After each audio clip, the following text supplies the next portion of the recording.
Assalamualaikum warahmatullahi wabarakatuh. Salam jumpa mahasiswa-mahasiswi Universitas Terbuka dimanapun Anda berada.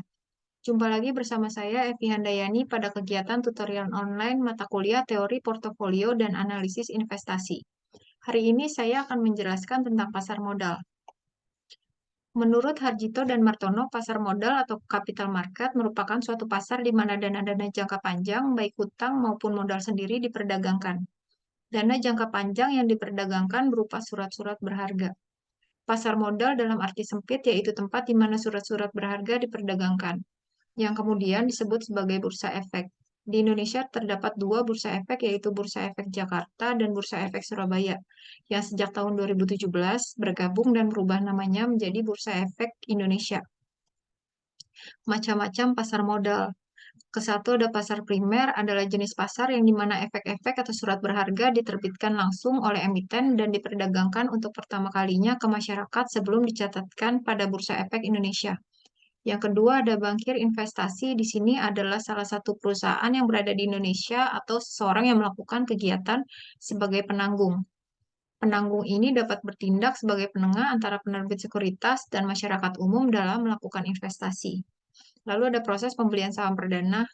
Di sini investor atau masyarakat hanya dapat membeli saham di pasar perdana dengan penjualan saham yang dilakukan oleh perusahaan sekuritas sebagai penjamin emisi efek atau underwriter, bersama perusahaan-perusahaan sekuritas yang menjadi agen penjual dalam penawaran saham ketika perusahaan tersebut melakukan go public.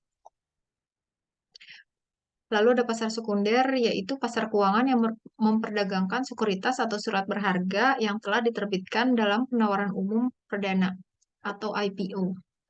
Lalu ada rekening margin, yaitu jenis rekening yang telah Anda buat pada saat Anda meminjam dana kepada broker Anda.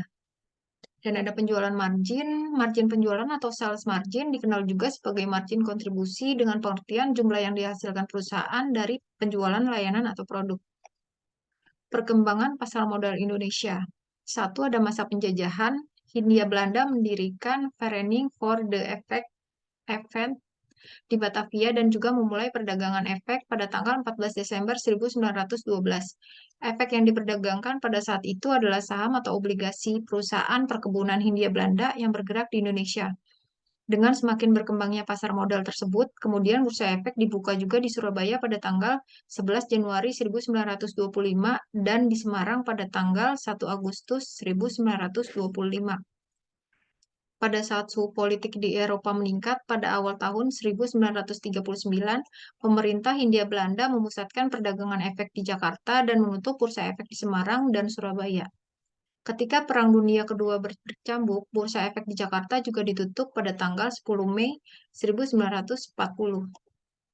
Kedua, masa Orde Lama, pada tahun 1948, pemerintah Hindia Belanda mengesahkan kedaulatan Republik Indonesia dan pada tahun 1950, pemerintah menerbitkan obligasi Republik Indonesia dan mendorong keinginan dalam mengaktifkan kembali Bursa Efek Indonesia yang bertujuan dalam mencegah mengalirnya efek-efek ke luar negeri.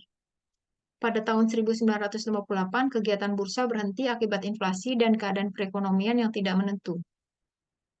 Lalu ada masa Orde Baru, pada tahun 1976, pemerintah mengaktifkan kembali pasar modal Indonesia yang didahului dengan dibentuknya Badan Pelaksana Pasar Modal, Badan Pembina Pasar Modal, dan PT Dana Reksa. Melalui Kepres nomor 52 tahun 1976 yang mempunyai fungsi dan tugas membina dan mengatur pelaksanaan teknis pasar modal. Pada tanggal 10 Agustus 1977, pasar modal Indonesia secara resmi diaktifkan kembali yang ditandai dengan adanya perdagangan saham PT Semen Cibinong. Pada tahun 1995 merupakan babak baru dalam proses pembelian saham di bursa yang ditandai dengan peluncuran Jakarta Automated Trading System, sebuah sistem perdagangan otomatis yang menggantikan sistem perdagangan manual pada tanggal 2 Mei 1995. Sistem ini tergolong modern dan sistem ini dapat memfasilitasi perdagangan saham dengan frekuensi yang lebih besar dan lebih menjamin kegiatan pasar yang lebih fair dan transparan dibandingkan sistem sebelumnya. Di sini ada struktur dan proses pasar modal Indonesia.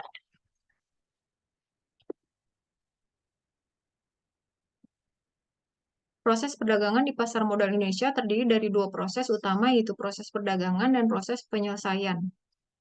Proses perdagangan di sini dimulai oleh investor membeli atau menjual saham yang beredar yang terdaftar di Bursa Efek Indonesia. Baik investor membeli maupun investor menjual melakukan transaksi perdagangan saham diwakili oleh pialang masing-masing. Order dari investor membeli dan order dari investor menjual dimasukkan dan ditemukan secara lelang lewat sistem komputer IDX Trading System.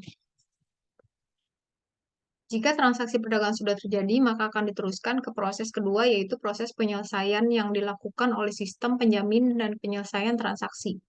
Proses penyelesaian tersebut terdiri dari proses clearing dan penjamin efek yang dilakukan oleh PT Clearing Penjamin Efek Indonesia, dan proses penyimpanan yang dilakukan oleh PT Kustodian Sentral Efek Indonesia.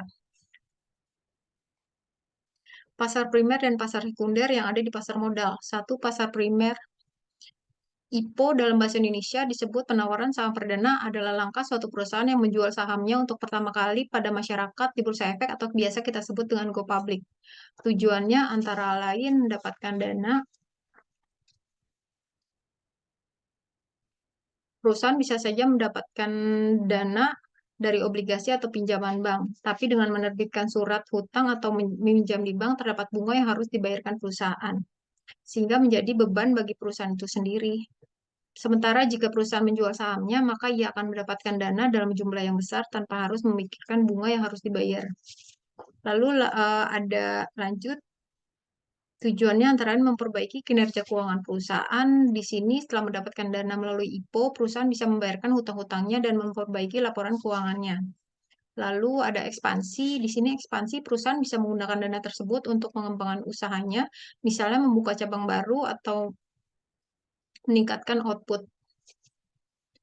Lalu ada meningkatkan nilai perusahaan. Pasca go public, nilai perusahaan akan mengalami pertumbuhan di masa yang akan datang seiring dengan kenaikan harga saham. Yang kedua ada pasar sekunder, yaitu lanjutan dari pasar primer setelah proses IPO. Setelah saham tercatat di bursa, maka saham perusahaan itu bebas diperjualbelikan kepada publik. Harga saham pada pasar sekunder itu bergerak fluktuatif berdasarkan banyaknya permintaan dan penawaran. Untuk dapat membeli saham yang sudah melantai di bursa efek, kita perlu mendaftarkan diri melalui anggota bursa atau bisa disebut dengan perusahaan sekuritas. Pasar sekunder ini dibagi menjadi tiga, yaitu pasar reguler, pasar negosiasi, dan pasar tunai. Pasar reguler, di sini saham-saham yang diperdagangkan di pasar reguler memiliki satuan lot. Dalam hal ini, satu lot itu adalah 100 lembar, dan transaksinya adalah biasa 3 hari perdagangan. Pada pasar negosiasi, satuan yang digunakan bukan satuan lot, melainkan satuan lembar dan transaksinya tidak terbatas harinya. Pasar tunai jika pasar reguler dan negosiasi transaksi settle T+3 dan T harinya tidak terbatas, maka sistem pembayaran di pasar tunai adalah pada saat itu juga. Sekian yang dapat saya sampaikan dalam pertemuan ini. Silakan kalian berperan aktif dalam forum diskusi dan jangan lupa mengisi presensi sebelum kalian mengikuti pembelajaran selanjutnya. Saya akhiri pertemuan ini. Wassalamualaikum warahmatullahi wabarakatuh.